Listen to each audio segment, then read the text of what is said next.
नर्मदे हर हर हर महादेव। तो आज मेरे नर्मदा माई की परिक्रमा का है 80 दिन। 80वां दिन मतलब 80th day, not 18th is 80। और अभी हम हैं नीलकंठेश्वर महादेव मांडो में। और नीलकंठेश्वर महादेव मैंने यहाँ इतने सुंदर है ना, रात में श्रृंगार उनका होता था। तो वाइट कलर का शिवलिंग है, बहुत सुंदर। आइए उनका दर्शन करते हैं और आपको कहानी बताते हैं रानी रूपमती और जहाज की कहानी। और इस नीलकंठेश्वर महादेव में जो इसका इतिहास है, जैसे जैसे बिल्डिंग्स ये है ना, ये इतना पुरातन है, ये इतना प्राचीन है, ये इसके बारे में ही बताते हैं कि ये सब कैसे हुआ। फिर वहाँ पे कुछ उर्दू में लिखा हुआ है, तो उर्दू में क्यों लिखा हुआ है उस चीज़ के बारे में बताते हैं। बाकी ये कुंड है, हम इधर से आए थे ऊपर।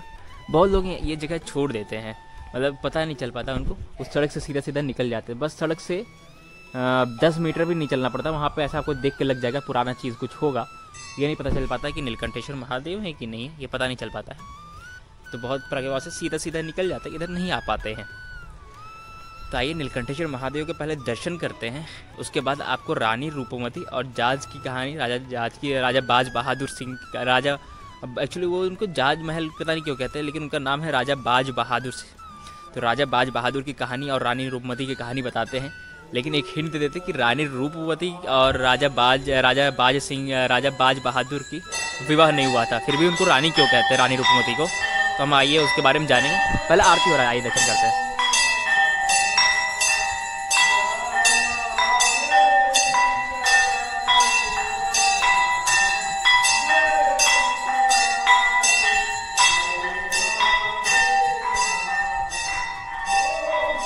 कितना सुंदर, मतलब इतना बड़ा होने के बाद भी, और ये गवर्नमेंट की प्रॉपर्टी, लेकिन गवर्नमेंट की तरफ से इसको साफ सफाई नहीं रखा जाता है। यहाँ के लोकल लोग कुछ है जो आते हैं रात में शिवलिंग को साफ कर देते हैं, टेंपल को साफ करते हैं, फिर सुबह आके ये पूरा साफ करते हैं। पूरा साफ है पूरा। तो अगर धुनी जला गया था, बुझ गया।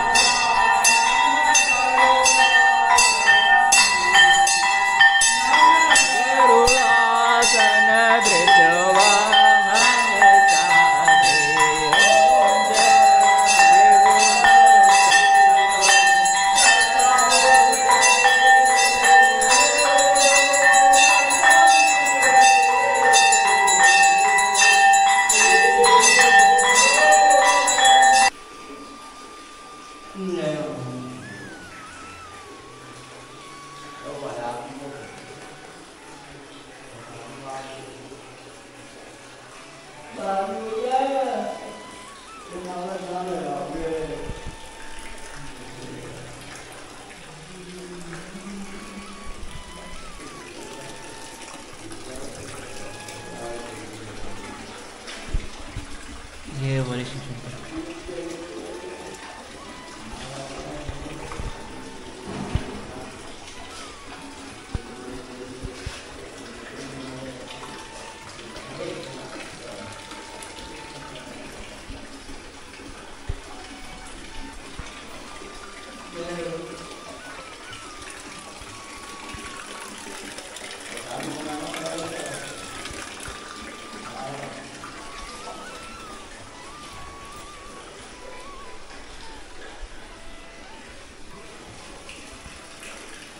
कितना नीचे है, बहुत पुराना शिवालय है ये।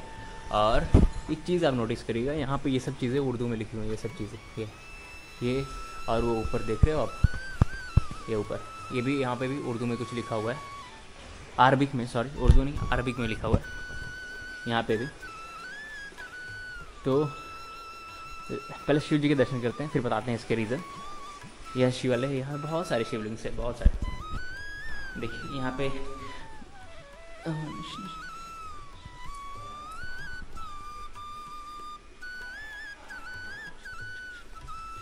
ओम नमः पार्वती पतये हर हर महादेव। जय काशी विश्वनाथ की जय, जनंदी महाराज की जय जय। ओम श्री शिवानस्तु श्री शिवानस्तु बेम श्री शिवानस्तु श्री शिवानस्तु बेम श्री शिवानस्तु श्री शिवाय नमस्तुभ्यं श्री शिवाय नमस्तुभ्यं श्री शिवानस्तु बेम श्री। तो हम वहाँ पे आसन लगाए हुए थे यहाँ पे। यहाँ पे आसन लगाए थे, और 2 लोग और थे, तो वो 2 लोग यहाँ पे आसन लगाए हुए थे। अच्छा, कुछ दिन पहले एक खुजाओ में दर्शन कराए, बहुत सारे शिवलिंग थे, बहुत सारे पुरातत्व शिवलिंग थे, मतलब 7 या 8 शिवालय थे वहाँ पे ना। तो वो जगह खुजावा है, वो रूपमती जी का वो घर था, वो खुजावा उन्हीं का ग्राम है। और राजा बाज बहादुर यहाँ पे रहते थे। तो बाज बहादुर जी को बहुत आखेट का शौक़ था, शिकार करने का शौक़ था, तो यहाँ पे आते थे शिकार करने। और शिकार करते हुए एक बार वो नीचे चले गए, खुजावा की तरफ चले गए, करते करते खुजावा की तरफ चले गए। तो उनको एक संगीत का मतलब शौक़ था, तो उनको पता चला कि कोई रूपमती है जिनके संगीत से बिना बादल के भी बारिश होता है, और उस संगीत का नाम था मेघम लाल। संगीत था मेघम लाल करके। वो रूपमती मैया वो संगीत करती थी। तो संगीत जब उसे गाती थी ना, तो मतलब बादल नहीं होता था, फिर भी उन बारिश होता था। और जो बाज बहादुर संगीत करते थे वो राग दीपक था। तो जब रूपमती जी का जब वो संगीत सुने, तो बाज बहादुर ने भी वहाँ पे संगीत गाया। तो संगीत जब गाया तो वहाँ के जितने दीपक थे जलने लगे। तो उन्होंने अपने संगीत का नाम बताया था राग दीपक करके। तो पहले बताइए, संगीतों में भी इतनी शक्ति होती थी, इतनी क्षमता होती थी कि कहीं बारिश हो जाता था, तो कहीं पे दीपक जल उठते थे। तो ऐसा कला था इनके अंदर, बाज बहादुर के अंदर भी और रूपमती के अंदर भी। तो क्या हुआ था कि और हाँ, ये दोनों जब मिलते, इससे पहले रूपमती जी का विवाह हो चुका था राजा मान सिंह चंदेरी से, जिनका ऑलरेडी 7 रानियाँ थीं और 8वीं रानी रूपमती जी थी।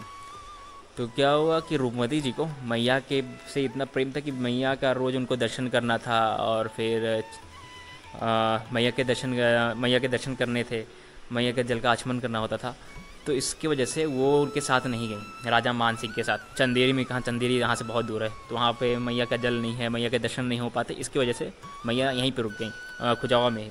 तो जब दोनों लोग मिले, बाज बहादुर और हमारी रूपमती मैया, तो दोनों लोग जब खुजावा मिले संगीत के दौरान, तो इन्होंने संगीत गाया, उन्होंने संगीत गाया, तो दोनों से मित्रता हो गई वहीं पे।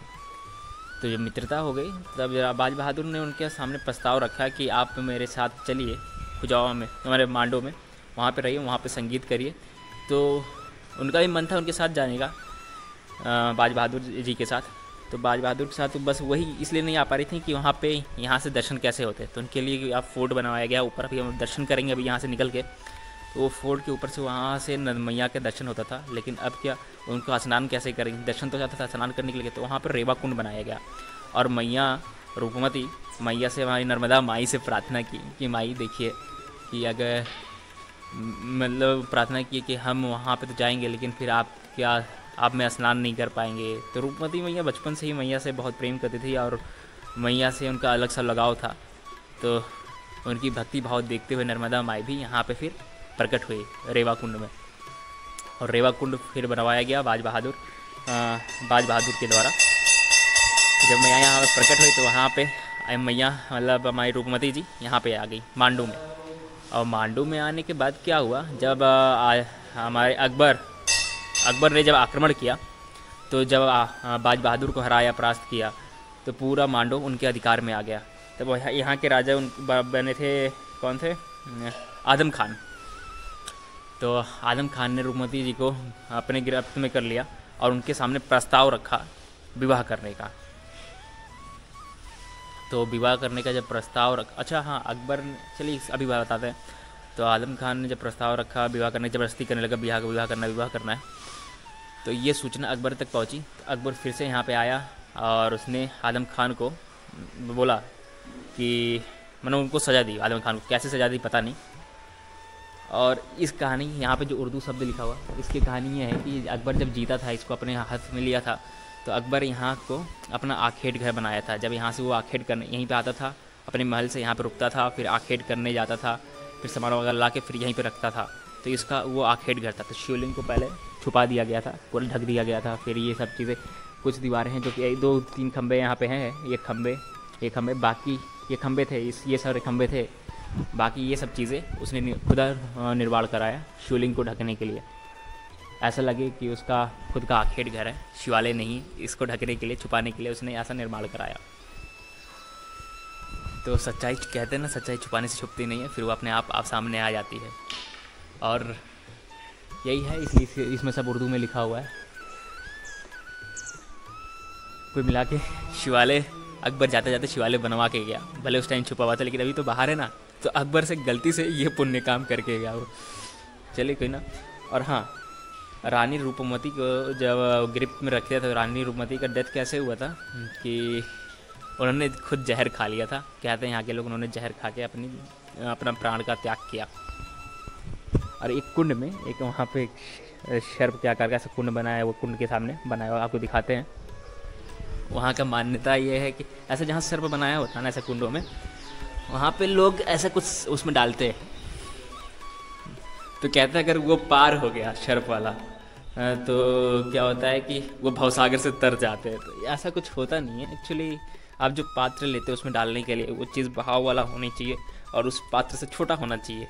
जैसे समुद्र में नाव चलाना कठिन है और जहाज नदी में चलाना कठिन है, सेम वही होता है। देखिए,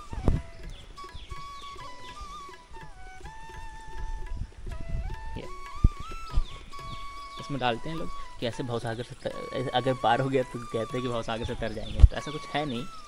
ये नदी का इतना सुंदर बनाया जाता है, कुंड के सामने ऐसा बनाया जाता है कि ये चीज़ें पार हो जाए, मतलब ये चीज़ें पानी से निकलते हुए इसमें जाके मिल जाती है। देखने में भी अच्छा लगता है। नाग नागिनी है, इसकी अलग से विशेषता बताई गई, इसके बारे में मुझे ज्ञान नहीं है, अगर पता चलता है तो आपको ज़रूर बताएंगे। चलिए अब बैग उठाते हैं, बढ़ते हैं आगे।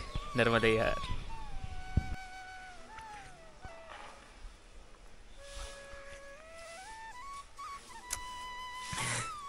अब निकल ही रहे थे तब तक बाबा जी यहाँ पे जो सेवा देते हैं, बाबा जी हैं,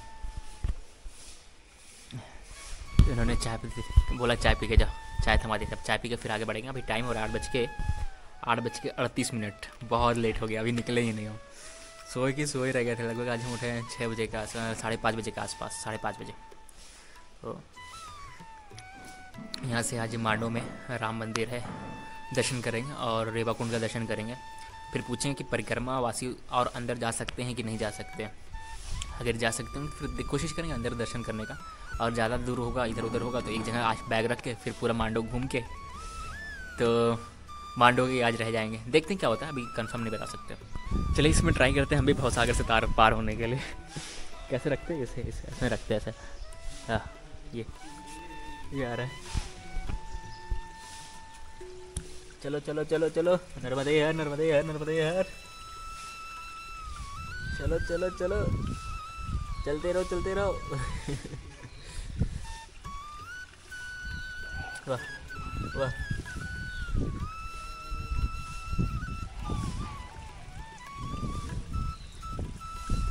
ये पार हो गए, सुंदर। हम भवसागर से पार हो जाएंगे, आनंद का विषय है। नर्मदे हर।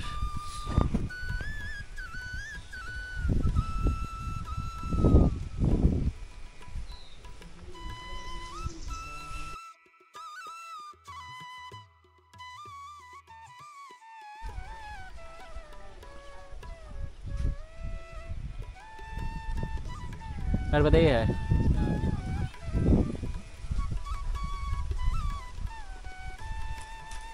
यहाँ से राम मंदिर कितना दूर होगा? 3। ऐसे रास्ते से सीधा सीधा जाना है, रास्ते पर से सीधा सीधा सीधा सीधा।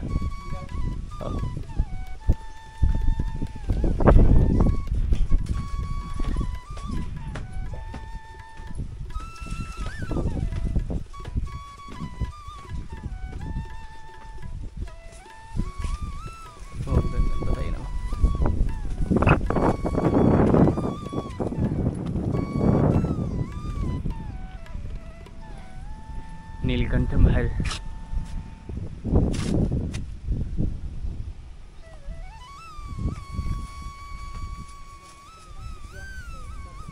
प्रमोद स्थल के रूप में निर्माण कराया था।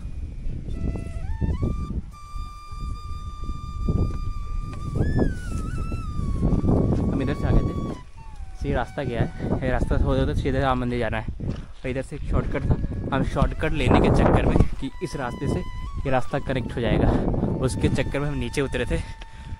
ऐसा कोई दर्शन मतलब पता नहीं था कि नीलकंठ महादेव हैं यहाँ पे हैं। लेकिन नीचे उतरते ही दिख गया ये मंदिर। ये जब पढ़े नीलकंठ महल, और यहाँ पे एक लोग बैठी थी, मैं यहाँ पे फूल बेचने वाली, तो उन्होंने बताया कि नीचे नीलकंठ महादेव हैं। मुझे पता नहीं था, वरना हम सीधा सीधा निकल जाते, दर्शन छूट जाता, और इतना रमणीक स्थल हमसे छूट जाता। तो वही आते, भाग्य जहाँ तक जिसको पहुँचाएगा वो वहीं तक जाएगा।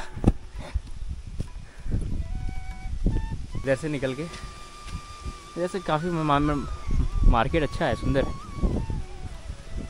खाने पीने का, बाकी प्रसादी का दुकान वगैरह है यहाँ पे। यहाँ से 3 किलोमीटर है राम मंदिर, जहाँ पे हम कल आश्रम की बात कर रहे थे कि आश्रम तक जाना है, वो आश्रम 3 किलोमीटर चलते हैं। बाकी आज 3 घंटे लेट से निकले हैं। कोशिश करेंगे कि 6 बजे, एक्चुअली 2 दिन से हम कोशिश ही तो कर रहे हैं कि 6 बजे निकलेंगे, 6 बजे निकलेंगे, लेकिन हो नहीं पाता, 7 बज जाता है। लेकिन आज 8:30 9 बज गया, लगभग बज गया 8:48।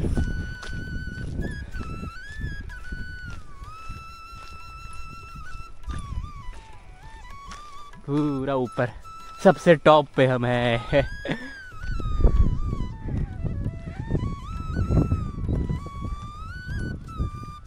ये रतलाम लिखा हुआ है, रतलाम राजस्थान में पड़ता है, 132 किलोमीटर, उज्जैन 155 किलोमीटर, और डिस्ट्रिक्ट धार 39 किलोमीटर्स।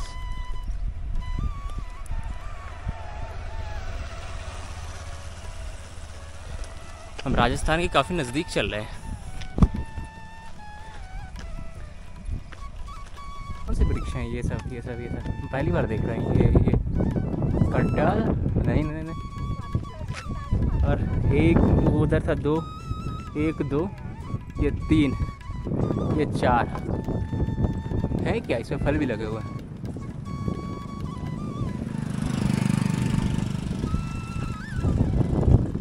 नर्मदे यार बाबा, ये कौन सा वृक्ष है? नहीं, ये वृक्ष कौन सा है? ये वृक्ष इमली। हम लोग के जो इधर इमली होता है दूसरी तरह होता है पेड़। ये कौन सा इमली है? कुलसाड़ी। अच्छा, जो फल लगा वो सब ना? ये लगाओ फल, इसमें भी लगा है। हाँ, ये फल इसमें भी लगा, आम की तरह है फल। हाँ, कुलसाड़ी, नारियल की तरह। हाँ, देखने में नारियल की तरह लग रहा है। हम उधर कभी देखने, पहली बार देख। पूजा करते हैं। पूजनी है। अच्छा, और खाने का है? खाने का है। हाँ, इससे ब्लड प्रेशर हाई लो होता है ना। हाँ, वो एडजस्ट कर देता है। हाँ, ये उधर 2 पेड़, ये 3 4 बहुत सारे पेड़, 5 6 यही मिलेंगे। बहुत पेड़ मांडव में बहुत है। मांडव में मिलेंगे। हम कभी देखे नहीं, पहली बार देख रहे हैं, इसलिए थोड़ा नजर पड़ा। मांडव में मिलेंगे। आप पहली बार आए हैं ना, पहली बार देखेंगे, बार आओगे तो बार देखेंगे। सही कह रहे हैं। मांडव नहीं, मांडव के और कहीं बहुत जगह गए, लेकिन देखे नहीं कहीं पे। ये यहाँ अफगानिस्तान से लाए। अच्छा, अफगानिस्तान से लाए। अच्छा, वो अकबर के। आपको पता होगा तो, जैसे कि अफगानिस्तान, पाकिस्तान, भूटान, अपने श्रीलंका, अपना नेपाल, पूरे भारत में था। ये कुर्सियों के चक्कर में तोड़ते गए। हाँ, सही है, यहीं रह गए। हाँ, बाकी पेड़ तो यहीं पर रहेंगे ना। हाँ। चलिए, नर्मदे यार। कुलसाड़ी इमली। हाँ, कुलसाड़ी इमली, कुरसानी इमली।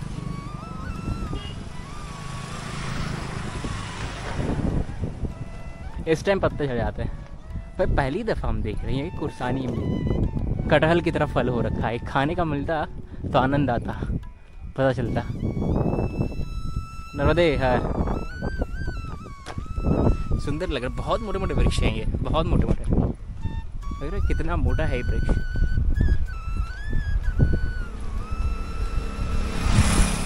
चलिए, कुछ नया देखने को मिला, अच्छा लगा, आनंद आया। कुरसानी इमली आपके उधर होता होगा तो बताइएगा, लेकिन इनका कहना है कि मांडव में ही सिर्फ है और कहीं नहीं, अफगानिस्तान साइड से लाया गया है। अफगानों ने लाया था।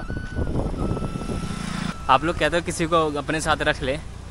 देखिए, हम शुक्ल तीर्थ में रुके थे ना, अब मेरे आगे लगभग 6.5 लाख परिक्रमावासी परिक्रमा कर रहे हैं, और जो कर चुके हैं पूरे टोटल गिनती 6.5 लाख के आसपास है। और उनमें से बस 100 ऐसे लोग हैं जो शुक्ल तीर्थ में रुके थे। वो बाबा बता रहे थे, मतलब 90 और 100 के बीच में ही वहाँ पे पूरे परिक्रमा के दौरान रुके हुए हैं। और उन 100 में से हम भी एक हैं, तो कितने कम चांसेस है मेरे साथ किसी का चलने का।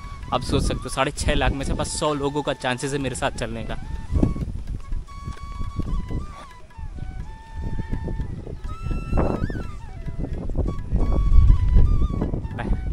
ये भी खंडहर ही है।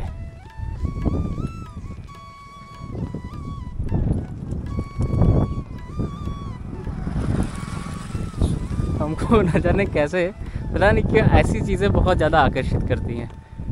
नई बिल्डिंग कितनी भी खूबसूरत हो मुझे आकर्षित नहीं करती, लेकिन ये जो खंडहर हो चुकी है, जो प्राचीन है, जो पुरातत्वहीन है, वो चीज़ें बहुत ज़्यादा मुझे आकर्षित करती हैं। बस ऐसा सब अब टूट चुका है, जो सामने से दिख रहा है बस वही है, इतना ही है और कुछ नहीं है इसमें। ये फ्रंट से उस पर लिखा हुआ है, क्या है देखते हैं।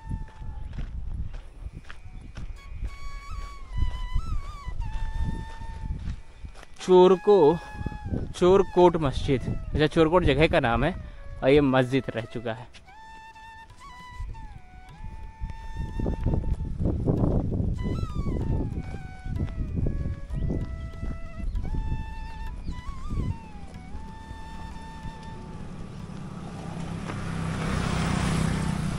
लगभग 1.5-2 किलोमीटर के आगे आने पर ऐसा एक रास्ता गया है।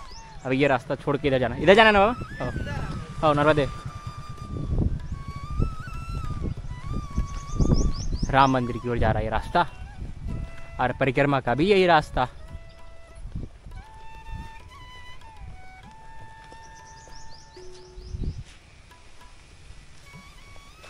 सराय कोठड़ी जाने के लिए उस तरफ जाना पड़ेगा, सराय कोठड़ी।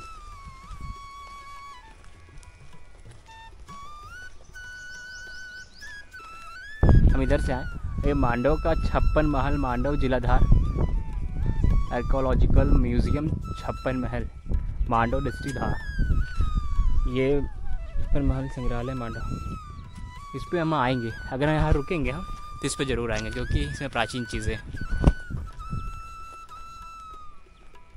लेकिन पहले देखते हैं यहाँ से राम मंदिर कितना दूर है। एक्चुअली 10 बजे खुलेगा, अभी खुला हुआ था तो अंदर जाते।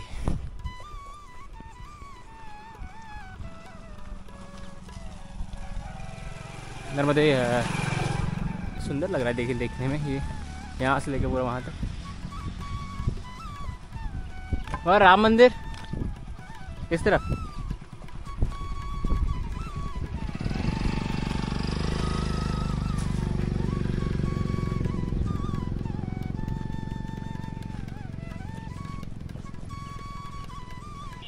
ये क्या है, आगे सामने से देखते हैं क्या चीज़ है। जो पीछे इधर से हम आए, इधर मतलब अगर हम आश्रम से निकले हैं, जो रास्ता जहाँ भी मिला है वहाँ से सीधा सीधा यहाँ तक आए हैं, और यहाँ से हम पहली दफ़ा मुड़ रहे हैं राइट में। इसके पास, इसके सामने से होके जाएंगे।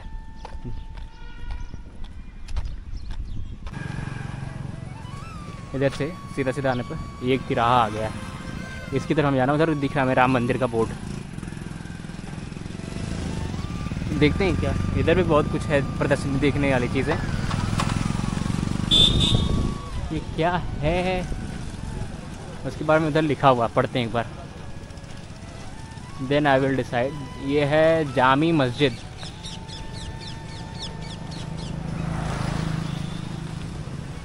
यह विशाल मस्जिद का निर्माण मांडव के सुल्तान होशंगा शाह गौरी के आरंभ में किया हुआ महमूद शाह खिलजी ने सन 1454 ईस्वी में पूर्ण किया। भारत की बड़ी बड़ी मस्जिदों में इसकी भी गणना है। जाली और रंगीन टाइलों के अतिरिक्त मुकमजों और मीराहों का दृश्य भी भीतरी विशाल चौके से दिखाई देता है। विशेष उल्लेखनीय है इसके पश्चिमी दीवारों को सुंदरता महिराव तथा ऊंची मंच से सुसज्जित किया है, जो कि हिंदू शैली का प्रतीक है। दीवारों को सुंदरा कृति मिहराव तथा ऊंची मंच से सुसज्जित किया गया, जो कि हिंदू शैली का प्रतीक है।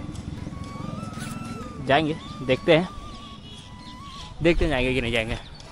हिंदू शैली से कुछ किया गया है तो जाहिर सी बात है कुछ तो किया गया है। बाकी पहले हम राम मंदिर चल के देखते हैं। बाइक अभी खुला नहीं है ये। राम मंदिर का यहाँ बोर्ड लगा हुआ था, यहाँ पे उसका सिंबल दिया इस तरह। वह राम मंदिर है यहाँ। ये जय श्री रामचंद्र के जय। नर्मदे जय श्री राम।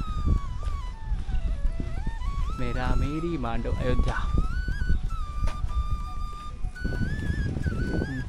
यहाँ पे श्री राम जी की चतुर्भुज प्रतिमा है।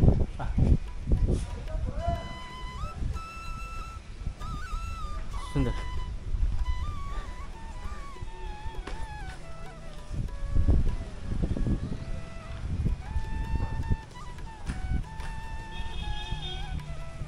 महामंडेश्वर चतुर्भुज श्री राम मंदिर।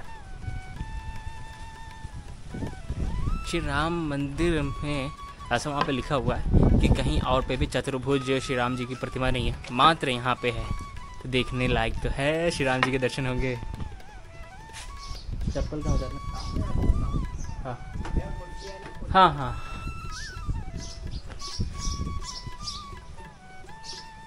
हाँ कृपया जूते चप्पल यहाँ पर उतारे, हम तो पीछे उतार दिए।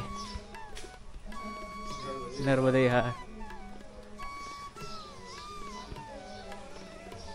राम जी के दरबार के सामने हनुमान जी। जय श्री कृष्ण।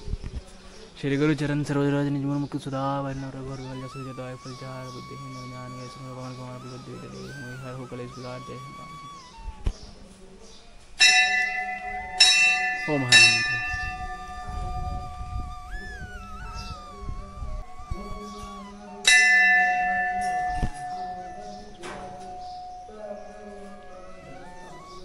मंदिर के बारे में यहाँ पे इतिहास में लिखा हुआ है। इसका इतिहास यह है कि मात्र चतुर्भुज श्री राम देखी दुनिया सारी घूम आए चारों धाम, मांडवगढ़ के राम मंदिर में देखे चतुर्भुज श्री राम। करी थी तपस्या महंत जी ने भारी, दर्शन दे देते जिनको अवध विहारी। मंदिर में स्थित श्री राम की मूर्ति चतुर्भुज स्वरूप में दाहिने हाथ में धनुष एवं बाएं हाथ में बाढ़ है एवं जिस हाथ में धनुष है उसके नीचे वाले हाथ में कमल, जिस हाथ में बाढ़ है उसके नीचे वाले हाथ में माला है, जिस हाथ में कमल है उसके नीचे हनुमान जी एवं जिस हाथ में माला है उस हाथ में अंगद जी हैं। चरणपीठ के नीचे 7 वानर स्थित है। चरणपीठ के नीचे संपर्क 957 अंकित है, वानर स्थित है। ये चरणपीठ के नीचे संवत 957 अंकित है। यह वनवासी राम है। श्री लखन जी की मूर्ति में एक चरण में नल एवं एक चरण में नील है तथा उसके पास जानकी माता की मूर्ति है। मंदिर के सामने दास हनुमान जी, पास में ही श्री सूर्य नारायण भगवान, श्री लक्ष्मी नारायण जीव अष्ट धातु की श्री शांतिनाथ भगवान की मूर्ति जो जैन श्वेतांबर मंदिर में स्थित है। संवत 1832 में श्री श्री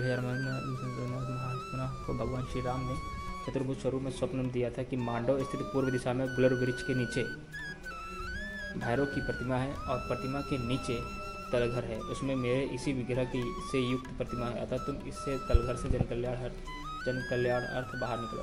श्री महंत रघुनाथ जी महाराज दरबार करते हुए पुनः से मांडवगढ़ आकर स्वप्न में आए गुलर के झाड़ की खोज करते हुए यह आकर स्वप्न में दिए दिशा व चिन्ह मिलने पर महंत जी तत्कालीन महारानी शकुबाई पवार धार में से भेंट कर उन्हें स्वप्न से अवगत कराया। धार्मिक प्रवृत्ति की महारानी से मांडवगढ़ आकर श्री महंत जी द्वारा बताए गए स्थान की खुदाई करवाई। खुदाई के दौरान उक्त मूर्तियां सामने तलघर से निकाली गई। महारानी शकुबाई पवार धार द्वारा संवत 1823 ईस्वी में इस मंदिर का निर्माण कर महंत जी श्री रघुनाथ दास जी द्वारा मूर्तियों की स्थापना की गई। पूर्व दिशा में भव्य मुख्य द्वार अत्यंत प्राचीन है। उक्त मूर्तियां मुगल शासन के सामने तलघर में तत्कालीन पूर्व महंत एवं संतों द्वारा छुपाकर रख दी गई थी। मुगल शासकों द्वारा मंदिर को तोड़कर नष्ट कर दिया गया था। भाग्य ये राम सेतु है।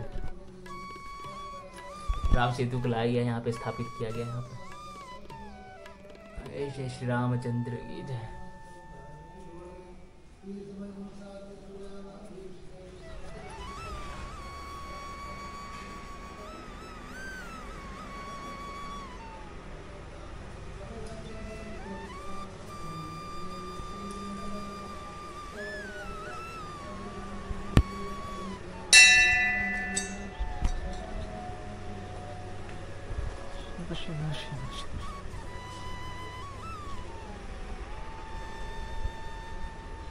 यहाँ पे भी ये गर्भगृह कैसा है, गर्भगृह देखते हैं। यहाँ पे गर्भगृह लिखा हुआ है, यानी कैसा गर्भगृह है। बाकी इतिहास तो पढ़े हैं, अगर आपको समझ में ना आए तो उसको वीडियो को रोक के आप भी पढ़ लेना उसको एक बार, तो आनंद आएगा दर्शन करने में। काच जय बजरंगबली की जय।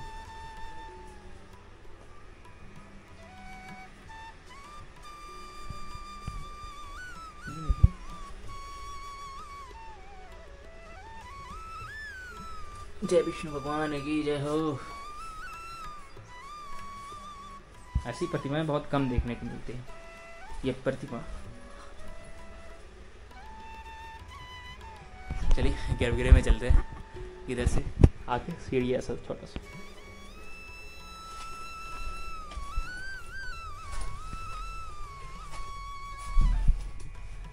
उजाला तो है नीचे, उधर से भी रास्ता था क्या?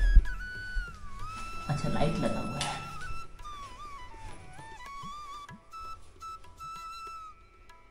अच्छा यहीं पे श्री राम जी की वो जो मूर्ति है यहीं पे मिली थी, इसलिए इसको गर्भगृह का भी खोल के रखा गया इस रूप में। ये श्री रामचंद्र जी हैं, ये लक्ष्मण जी हैं, ये सीता जी हैं। जो अभी दर्शन किए उस मंदिर में वो उनकी प्रतिमा है जो मिली थी, वो यहाँ पे मिली थी। ऐसे भगवान की लीला है, किसको स्वप्न में क्या आ जाए पता नहीं। और बताओ, उनको स्वप्न में पुणे में थे और उनको स्वप्न में आया और यहाँ पे उन्होंने आके भगवान जी को बाहर निकाला। तो आनंद का विषय है ना। जय श्री रामचंद्र की जय, अयोध्या धाम की जय। पूरी वीडियो आप देखो ना देखो, लेकिन जो कविता मैं पढ़ने वाला हूँ उसको आप पूरा सुनना और समझना। वास्तविकता तो मांडो का सच तो यही है। किसी कवि संदीप शर्मा जी ने, जिनका नंबर 7292232596, इन्होंने ये लिखा है और इसको अंदर रख दिया गया है इसलिए कि लोगों से छुपा दिया गया कि मुस्लिमों का भय, इनको मुस्लिमों का भय। हम तो सीना ठोक के इसको पढ़ेंगे और आप लोग के सामने लाएंगे। जहाँ तलवारों के साये में विलासिता के ऊंचे आकाश पलते थे, मखमल के बिस्तरों पर नवयो वना ओंके यौवन मचलते थे। I don't know what is the line this is.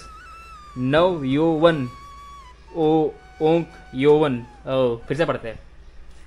जहाँ तलवारों के साये में विलासिता के ऊंचे आकाश पलते थे, मखमल के बिस्तरों पर नव यौवन ओंक यौवन मचलते थे।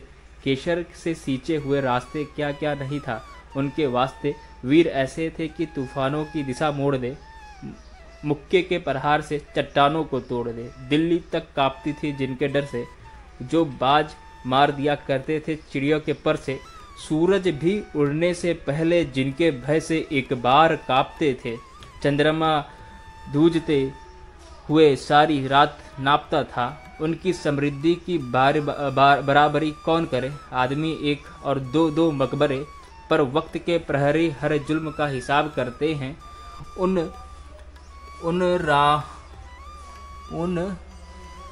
क्या लिखा हुआ है, उन रामादों की कब्रों पर आज कुत्ते पेशाब करते हैं। हिमालय से ऊंचे थे जिन महलों के सीने, चमगादड़ उड़ेगी वहां से सोचा था कभी किसी ने। जहांगीर की चहरियों अब यहाँ तहरीर संती है, जहांगीर की कचहरी यहाँ नहीं चल संती है। पर चतुर्भुज राम के मंदिर में घंटियां आज भी बजती हैं। उस तरह होता है विलासिता और वैभव का अंत, परंतु युगों युगों तक पूजित होंगे चतुर्भुज राम और मांडव महंत, जो हमें ज्ञान और वैराग्य का मार्ग दिखाता है। साम्राज्य मिट जाते हैं पर वह सदैव पूजा जाता है। जय श्री रामचंद्र की जय। ये दो मतलब ये जो कविता है बहुत सुंदर कविता है। एक्चुअली इसको एक बार फिर से पेंट करके इसको लगाया जाना चाहिए, या फिर फ्लैक्स जो आता है उस पर लिख के फ्लैक्स में टांग देना चाहिए कि लोग आए तो इसको पढ़े और जाने।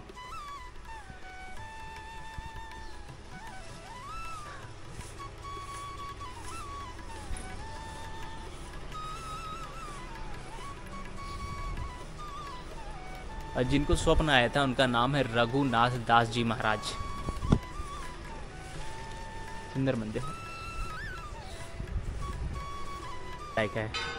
सतगुरु दर्शन मुक्तेश्वर गणपति मंदिर, कष्टहरण नवग्रह मंदिर, प्राचीन सूर्य प्रतिमा के साथ मनोहरी तिरुपति बालाजी दर्शन, आदि शक्ति माँ अम्बाजी, पुण्य सलीला माँ नर्मदा जी, मृत्युंजय महादेव, मानस भवन एवं संत निवास। आइए देखते हैं।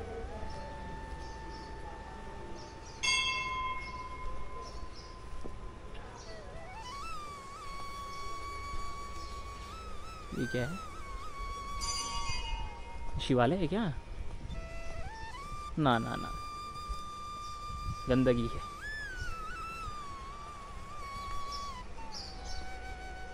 मंदिर में मर्यादित भारतीय परिधानों में ही दर्शनार्थ पधारे। हो भगवान। शुरू में श्री बालाजी महाराज की जय।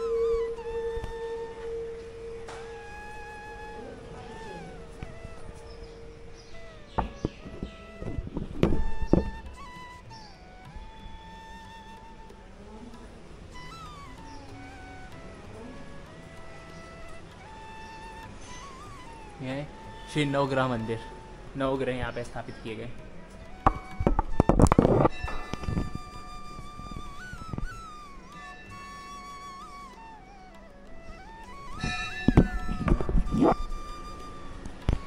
फिर है श्री गणेश जी। ओम गण गणपतये नमः। श्री गणेशाय नमः। ओम विघ्नेश्वर पाद पंकजम। ओम विघ्नेश्वर पाद पंकजम। श्री विघ्नेश्वर पाद।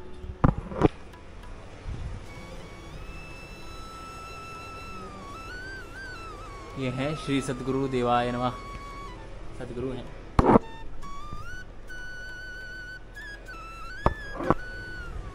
अभी उस तरफ भी हैं बालाजी के राइट हैंड में।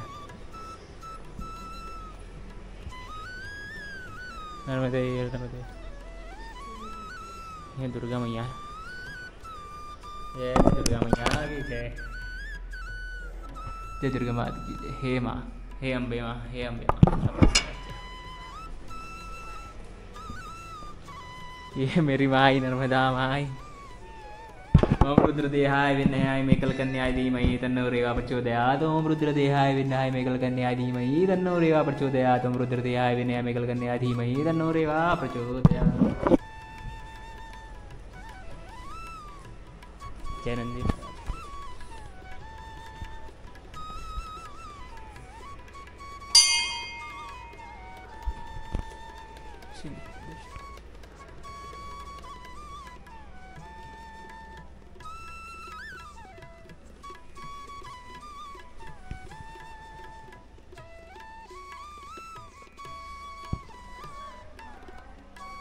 छत्रपति श्री राम मंदिर पीठ मंडल आचार्य उनके कार्यकाल। ये पहले कार्यकाल में महंत श्री रघुनाथ दास जी थे 1766 में, जो 1791 तक थे। फिर 1791 से 1801 तक रघुनाथ दास जी यहाँ पे 1766 में आए थे। जो स्वप्न आया था वो उसी वक्त का समय है ये।